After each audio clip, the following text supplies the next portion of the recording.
5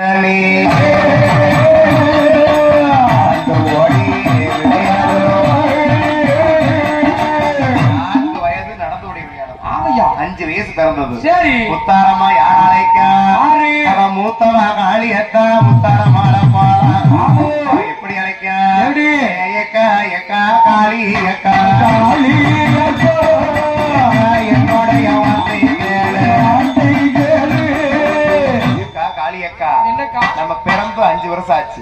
நம்ம அம்மா அரண்மனைக்குள்ள வச்சிருக்கா.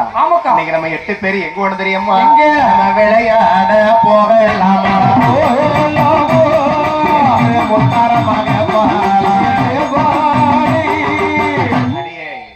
தங்கச்சி மாறி முத்தாரம் விளையாட போவோம். நம்ம அம்மாட்ட ஒரு வார்த்தை கேட்டு போவோம். நம்மளே இப்படி தவம் இருந்து பிறந்த பிள்ளை 8 பேரும் பிறந்திருக்கோம். நம்ம அம்மா எதுக்கு அரண்மனை வச்சுக்கா தெரியல. விளையாட போனா அம்மாட்ட